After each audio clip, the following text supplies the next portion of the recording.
alhamdulillahilladzi bi ni'matihi tatimmus shalihat wa bi taufiqihi wa bi fadlihi tatanazzalul khairat wal barakat. Allahumma shalli wa sallim wa barik wa karrim wa azim ala hadzal nabiyil karim sayyidina wa maulana Muhammadin al-mab'uts rahmatan lil alamin wa ala alihi wa ashabihi wa man tabi'ahu wa nasarahu ila yaumiddin. Subhanak la ilma lana illa ma 'allamtana innaka antal alimul hakim. Rabbi zidna ilma wa rzuqna fahma. Rabbi yassir wa la tu'assir. Rabbi tammim bil khair. Rabbana iftah bainana wa baina qaumina bil haqq wa anta khairul fatihin. Rabbi ja'al hadzal majlisa majlisan amina mutma'inna wa nawwara mubaraka warzuq ahlahu minas samarati man amana minhum billahi wal yawmil akhir. Amin ya rabbal alamin. Apa kabar Bapak Ibu, sehat kalau? Sehat badannya? Sehat hatinya? Sehat kantongnya? Insyaallah dengan kita mengkaji dan menguasai ilmu perwakafan ini sehat galau-galau, ya. Sehat badan, sehat hati, sehat kantong juga, ya. Karena dengan berwakaf, insya Allah kita akan jadi makmur, ya. Akan berkelimpahan harta, ya. Baik untuk kita di dunia maupun di akhirat, ya. Bekal kita di dunia dan di akhirat. Yang sama-sama kita muliakan tadi Bapak Wakil Dekan yang sudah izin pamit duluan, dan juga Ibu Kaprodi, ya, dan juga Bapak Ibu dosen yang lainnya dari Fakultas Ekonomi Bisnis Islam UIN Jakarta, dan juga ada adik mahasiswa, ya, dari Fakultas PEBI. Dan kita muliakan narasumber kita, ada dari dosen UIN Ibu Dr. Ria, dan juga dari NU lengkap ya, Syekh ya, Kiai Haji Hendra Zainuddin Al-Qadiri, dari NU, ya. Sebelah kanan saya ini NU, sebelah kiri saya dari Dr. Abdul Latif CWC, yang mewakili dari Majelis Pendayagunaan Wakaf Muhammadiyah, ya. Jadi saya ini nggak mengakrabkan antara NU dan Muhammadiyah, ya. Kata Pak Kures itu menjembatani, ya. Jadi saya ini Numa NU dan Muhammadiyah. Itu Numa Cafe punya Kak Hendri Zainuddin, kembarannya Ustaz Hendra ini, Numa katanya. Apa itu Ustaz Numa? NU Muhammadiyah katanya. Tidak tahu juga benar tidak.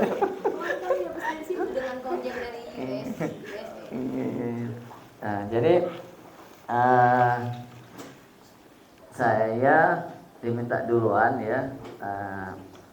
Sebetulnya saya senang hari ini, sampai saya buka-buka lagi, ini masih ada ini buku, ya, Manaqib Kiai Merogan. Ini yang mengangkat tentang wakafnya, dari sisi wakafnya, yang saya banyak input ininya tuh dari Dr. Ulia Kencana, ya. Tidak tahu dosen di sini enggak, Bu Ulia tuh? Di Syariah dia, ya, hukum malah, ya. Dia itu yang membuka wacana saya tentang wakaf Kiai Merogan, ya. Jadi dia tesis disertasinya tentang wakaf. Jadi terus dia bilang, Ustaz, saya mau meneliti tentang wakaf Kiai Merogan. Saya bilang, setahu saya masjidnya iya ada, Masjid Merogan satu, Masjid Lawang Kidul satu, ya. Itu peninggalan wakaf Kiai Merogan, dan ada suratnya, memang surat akta ikrar wakafnya ada jelas, surat akta ikrar wakaf Nazar Munjas Lillahi Ta'ala nomor 14. Dan itu di Masjid Lawang Kidul ada prasastinya, ditulis di situ oleh dulu Profesor Dr. Kiai Haji Gajah Nata. Tidak, Ustaz, ada juga kata beliau itu di Mekah, ya. Nah, saya waktu itu kata saya, tidak tahu saya yang di Mekah itu. Cuma memang setiap tahun anak cucunya itu di Palembang ini dan juga yang di Mekah dapat kiriman, disebutnya duit Mekah, dari saya kecil dulu, ya. Nah itulah Ustaz katanya. Ya. Saya kira ini waris. Oh, iya juga kata saya. Kan kalau wakaf bedanya dengan waris, kalau waris langsung habis, langsung dibagikan kan habis. Ini wakaf dia abadi. Nah, wakaf ahli. Akhirnya sudah mulai saya kumpulkan data, akhirnya mulai yang ngelola di sana namanya nazir, ya, nazir wakafnya.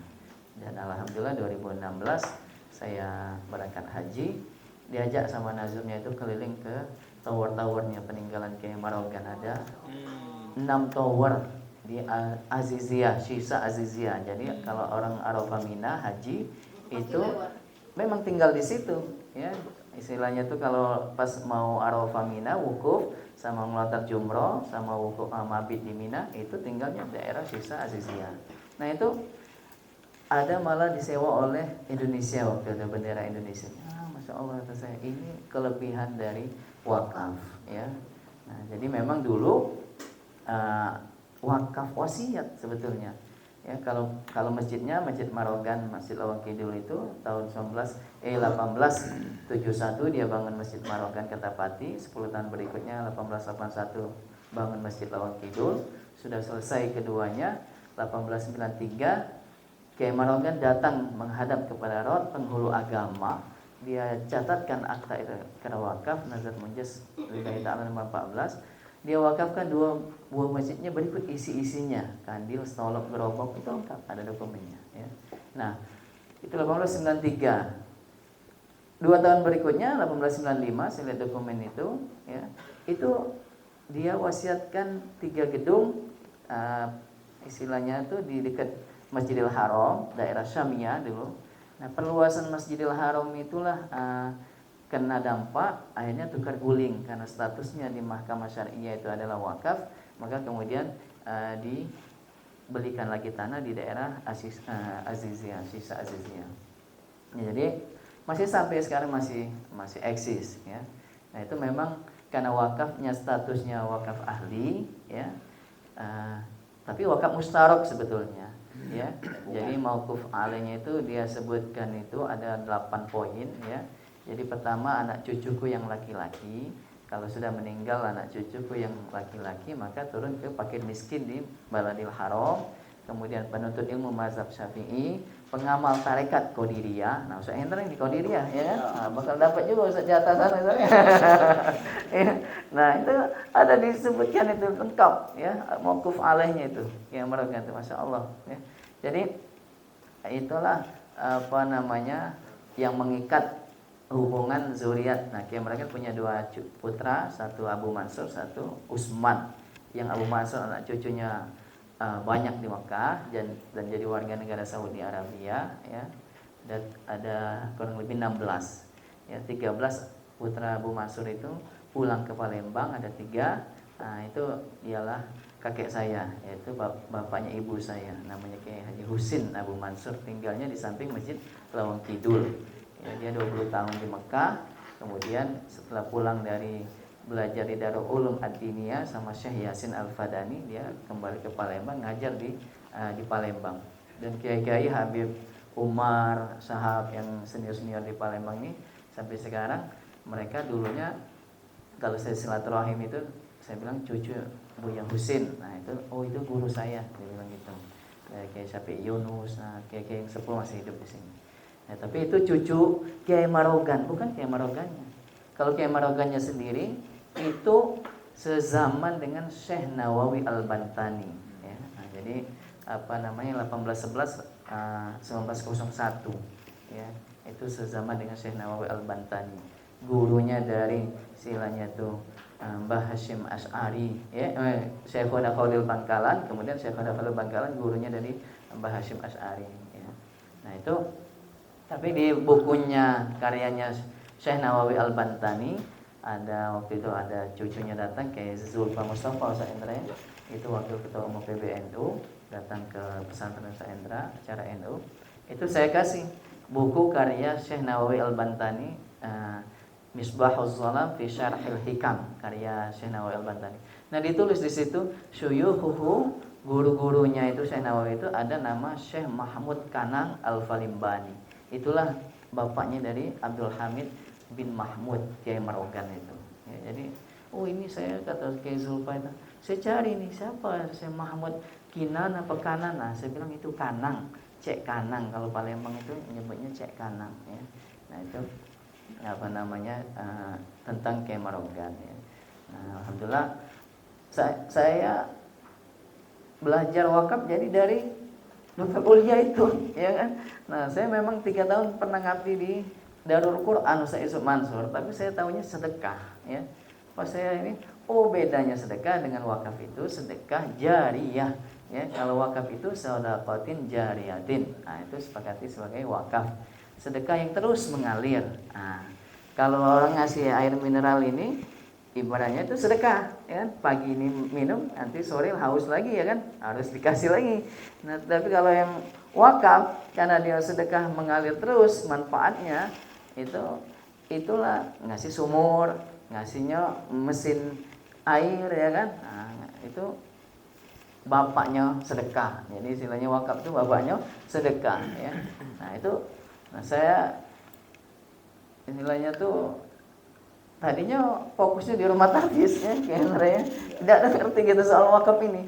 Tapi setelah kita mulai terbuka wacana wakaf ini, nah waktu itu karena saya berpikir gimana caranya rumah tafis ini bisa eksis, ya kan? Harus ada dana abadi, ya kan? Nah, kenapa? Program pemberdayaan masyarakat untuk anak yatim duafa. Orang yang belajar mondok di ini rumah tafis, mereka kan nggak bayar, ya. Nah, kalau rumah tafis itu tidak bayar, ya kan? Atau bayarnya ininya baik, seikhlasnya baik, itu gimana ustadz-ustadznya ya kan? Makanya banyak ustadz kemudian beralih profesi ya kan? Kalau ada tawaran P3K atau PNS dia tidak lagi dia ngajar ya kan? Nah jadi atas saya ini, oh inilah dengan rumah wakaf, berarti kita harus ini saya majalah ini tahun 2014 ya sudah lama ini saya cari filenya, sudah pernah kita cetak ini yang kita bagikan waktu itu mau ada seminar wakaf di gedung DPRD sama Prof. Duski Ibrahim ya, atau Prof. Duski. Waktu mau pembentukan BWI pertama malah itu belum ini ya, belum ini. Nah, saya belajar lagi soal wakaf itu dengan ada wakaf Al-Azhar. Wakaf Al-Azhar Jakarta ya. Ada rombongan Kiai Haji Anwar Sani, kemudian Kiai Haji Rafiq Thayyib Lubis. Nah itu beliau menggabungkan antara wakaf dan asuransi. Nah, jadi dia bilang gini, ya, waktu itu saya ikut pelatihannya di Jakarta 2 hari, sehari di Bank Muamalat, sehari di Aksa Mandiri. Ya. Jadi di tower Bank Muamalat, pas pula dekatan dengan tower Aksa Mandiri. Jadi saya ditantang bank, dia bilang gini, ini ada namanya bank, ya kan? Bank ini dari bank daerah, bank Sumsel sampai bank dunia ada, ya kan? Orang nabung di bank ini percaya orang, ya kan? Percaya. Tapi padahal bank ini rasman. Kalau pagi dia nabung, sore bisa diambil. Kalau semua serentak ngambil uang itu, pasti kolab dia bank ini, ya kan? Pernah terjadi waktu itu kan, orang rame-rame tarik duit ya kan. Kayak bank Gaya Muhammadiyah ini narik di bank BSI sudah kolab gitu. Ya kan. Iya contoh barang ya kan. Iya. Tapi tidak kolab. Tidak kolab ya. Iya. Nah, ini bank, ada lagi namanya asuransi. Ya kan? Orang percaya. Ya kan, naruh duit di sini untuk asuransi jiwa dia. Ada yang setahun, ada yang 3 tahun, ada yang 10 tahun ya kan, berjangka di sini. Nah ini kenapa orang bisa percaya? Padahal bisa tarik juga ya kan. Nah kenapa ini besar? Nah ini ada namanya wakaf, ya kan? Wakaf ini orang kalau nabung bisa nggak ditarik lagi? Bisa nggak? Ya mudah-mudahan ya. Tidak bisa, ya kan? Kalau sudah naruh di sini, mesti dia bertumbuh terus, ya kan?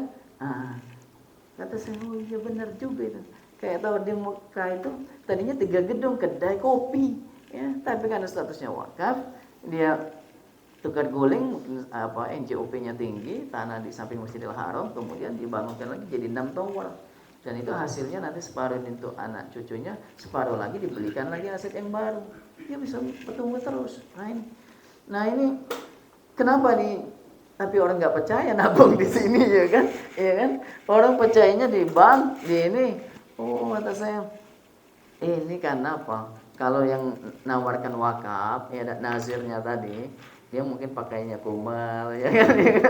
Pakai koko, pakai sorban kayak gini. Orang kalau mau masuk kantor, oh security-nya diperiksa bener, ya kan? Dicurigai kan, iya kan? Kira-kira nanti mau bawa proposal ini, ya kan?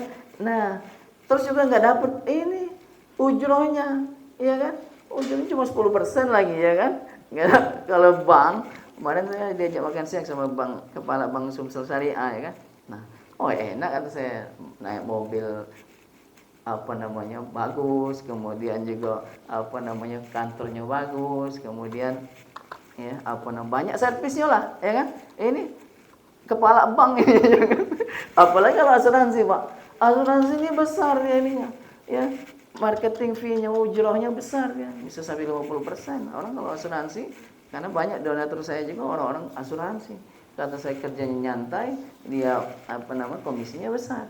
Nah yang wakaf ini orang nggak tertarik, orang mau jalanin wakaf ini kalau dia cuma lillahi ta'ala, ya kan?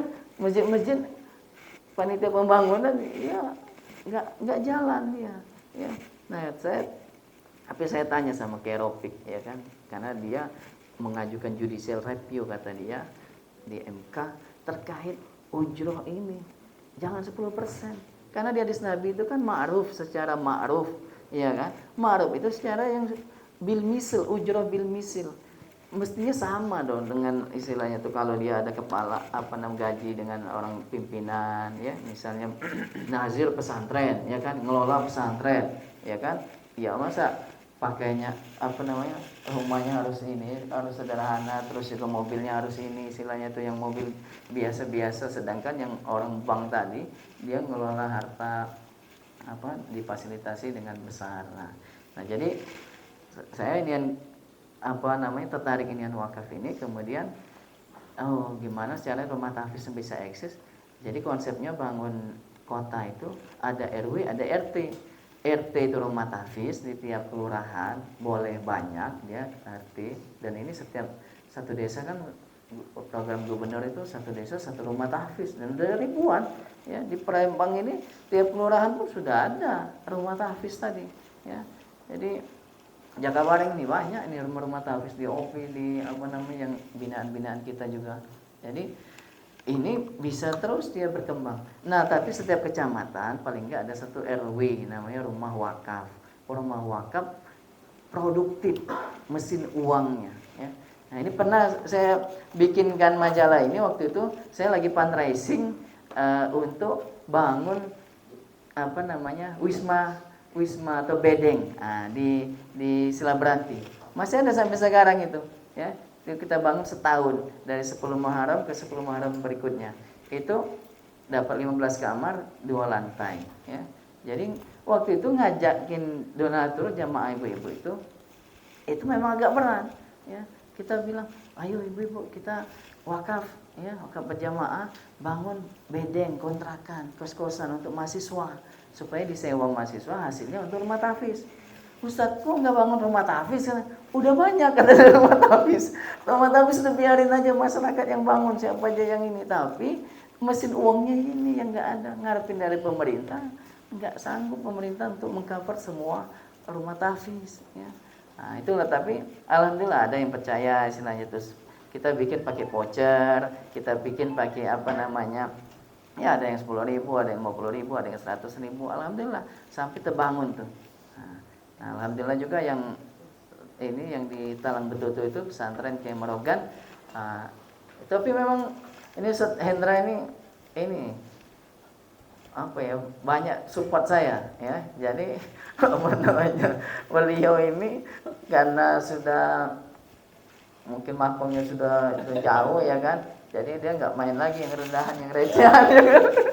Jadi dia besar dia kan, iya dia dolar. Tapi dia support saya, Ustaz katanya, nah kesini dulu ke di pesantren Talang Jambi itu, beliau udah pindah ke situ. Ya, saya masih berkutat di rumah-rumah tapis, ada yang wakafkan satu rumah, saya jadi rumah tapis, jadi pindah-pindah. Pernah ngalami di Poligon, di Ketapati, sekarang di pertahanan ya. Nah itu istilahnya tuh satu rumah ya kita tinggal di situ. Nah, cuma nggak ada pesantren. Kata saya, nah ada tanah nih Ustaz. Tanah beliau tuh depan pondok dia itu. Kalau mau ini dicicil katanya untuk pesantren. Saya waktu itu ada Ustaz, saya nggak enak nanti takut nggak terbayar kata saya kan. Tapi alhamdulillah itu ada yang wakaf di Talang Betutu. Kalau bilang Talang Jambi, kita Talang Betutu. Nah sebelah kelurahan ada yang wakaf kurang lebih 1,5 hektar. Itu kayak pulau dikelilingi sungai. Ya. Dan itu dia berwasiat, ya istilahnya itu menjalankan wasiat dari kakeknya. Yang saya jumpa itu namanya Ki Agus Muhammad Daud. Itu bapak-bapak sudah usia 76 tahun. Nah Ustadz, saya ini mau jalanin wasiat kakek saya, namanya Kiai Ki Agus Aliuddin. Nah dia itu berwasiat waktu hidupnya, tanah yang lain di daratan silakan bagi waris, tapi khusus yang di pulau, yang di laut nyebutnya itu untuk pesantren, jangan dijual. Nah pas sudah sampai ke saya itu menarik juga itu, lewat telepon orang yang ngubung itu. Pas saya ini Ustaz, mau nggak wakaf ini tanah wakaf di Talang Jambi kata, Talang Betutu. Mau kata saya, soalnya udah nggak muat lagi santri ini. Di rumah-rumah tahfiz itu kan modelnya kecil rumahnya, paling 2 kamar 3 kamar, cuma 10-20 orang. Sudah, akhirnya saya kalau mau hubungi ke ini katanya. Pas saya datangi ke Bangsal Batu Bata, ya tukang bangsal, habis itu datang lagi tukang pijit. Nah kata saya, yang mana yang punyanya, tunjukin. Akhirnya dibawa ke Pak Daud, itu ditunjukinnya tanahnya itu kayak pulau. Nah Ustadz, ini wasiat kakek saya katanya. Kakek saya itu anak yatim katanya. Itu dia pas ditinggal mati bapaknya sama ibunya, kemudian dia angkat oleh Kiai Marogan jadi anak yatimnya. Dan selama ini memang saya dengar dari Prof Gajanata, Kiai Marogan itu ninggalkan 2 anak yatim. Tapi selalu ditakwilkan, tafsirkan dengan 2 masjidnya, ya. Nah, kata dia enggak Ustaz, kata Pak Daud tuh. 2 anak yatim tuh ialah 2 anak yatim nian katanya. Ialah kakek aku katanya, Siko di Talang Betutu, Sikonya lagi ada dari Sungai Goren 2 Ulu. Ditunjukkannya aku lah ketemu Ustaz katanya di orang di rumah sakit yang galak suntik meningitis, suntik vaksin itu untuk berangkat umroh atau haji. Nah, di pelabuhan. Itu cucunya dari ini katanya. Nah, kakeknya tuh anak asuh yang merangkak. Nah, katanya Ustaz, karena ini wasiat dari kakek, kalau bisa 6 bulan sudah terbangun. Kalau tidak terbangun kita kasih lagi sama yang lain kata dia. Nah saya dengar karena dia tadi tanah ini peninggalan dari Kiai Marogan. Jadi kata saya Pak Daud, bismillah insya Allah sebelum 6 bulan kita sudah bangun. Tapi itu Masya Allah, pas sudah diajaknya kurang lebih 30 meter itu sungai. Harus bikin jembatan Ustaz katanya. Nah saya tidak pernah jadi pemborong kata saya ngurusin ini ngajar ngaji ya. Oh nanti pakai jembatan kayu Ustaz.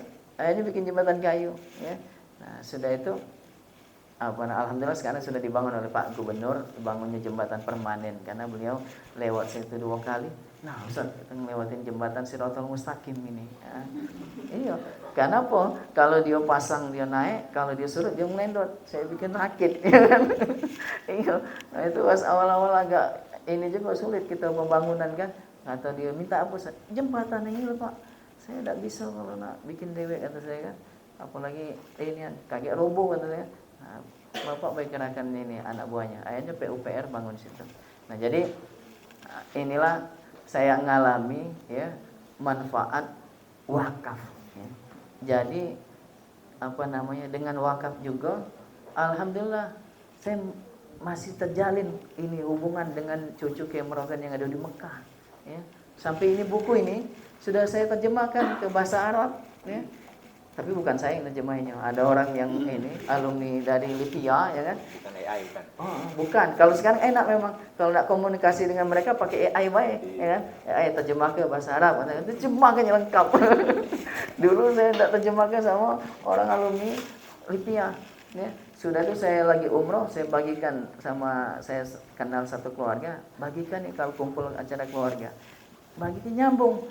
Ada namanya Dokter Tolal Abu Mansur, ya, dia dekan di King Abdul Aziz University di Jeddah, tapi jurusannya teknik, ya, karena dia alumni dari teknik di Inggris.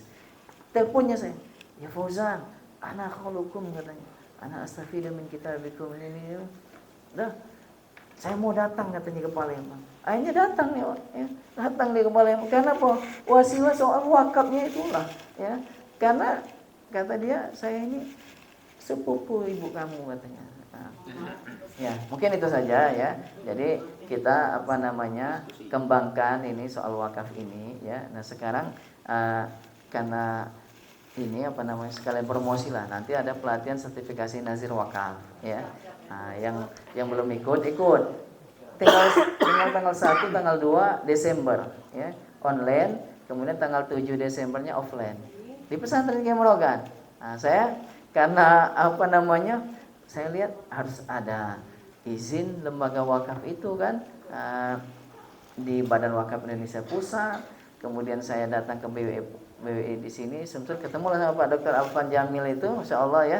Itu ternyata sudah lama dulu, 2-3 tahun yang lewat itu pernah ada ini ya, pelatihan nazir ini, dan banyak dosen-dosen UIN.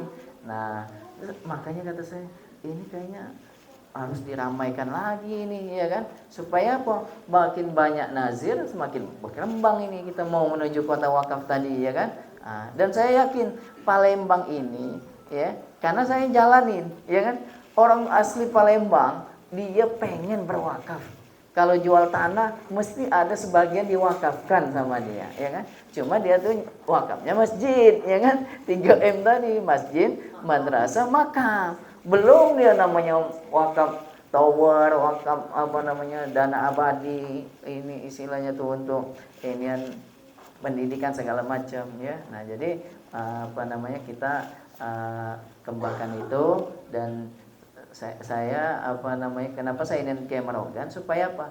Supaya cepat ditangkap oleh masyarakat. Kalau mau jadi manusia keramat, kata saya, contoh Kiai Merogan. Keramat itu dari bahasa Arab karomah, sukses mulia. Dia sukses sebagai pengusaha, ya, saudagar bidang kayu. Kemudian dia mulia di sisi Allah karena dia wakafkan hartanya tadi, ya, jadi 2 masjid di Palembang, jadi 3 tower di Mekah. Nah, itulah yang kemudian dia sampai sekarang ini orang banyak datang berziarah, ya. Orang ingat kebaikannya. Karena apa? 2 masjidnya tadi setelah Masjid Agung di pusat kota dibangun Sultan, dia lihat diledakkan penduduk di seberang ulu, ya. Belum ada masjid untuk sholat Jumat. Dicatat itu, ada catatan Sunan Guronyo itu, ya kan. Dan nomor 3-nya Masjid Lawang Kidul. Karena di seberang Ilir tahun 1850 itu sudah sampai 50.000 jumlah umat Islam itu, dan dia cuma mengandalkan Masjid Agung. Kalau orang itu datang terlambat, kalau hari Jumat tuh lewat sungai, ya kan, pecah lomba bidar, ya kan. Nah, kalau dia datangnya terlambat, besok kepanasan, kehujanan dia. Nah, jadi itulah dibangun oleh Kiai Merogan, Masjid Merogan, Masjid Lawang Kidul. Nah, selain Kiai Merogan juga ahli toriko, Cak Kiai Hendra ini, ya kan. Jadi mungkin toriko itu supaya sehat hatinya, ya nak, ya Kiai ya. Jadi sehingga orang itu kalau namanya nak sedekah, nak nyumbang, nak berwakaf, tidak mikir-mikir lagi, ya, ya kan. Tapi kalau misalnya ini ada juga orang yang pengen dia bertaubat kemudian dia berwakaf. Mungkin itu saja dari saya. Kurang lebih mohon maaf. Terima kasih banyak. Assalamualaikum warahmatullahi wabarakatuh.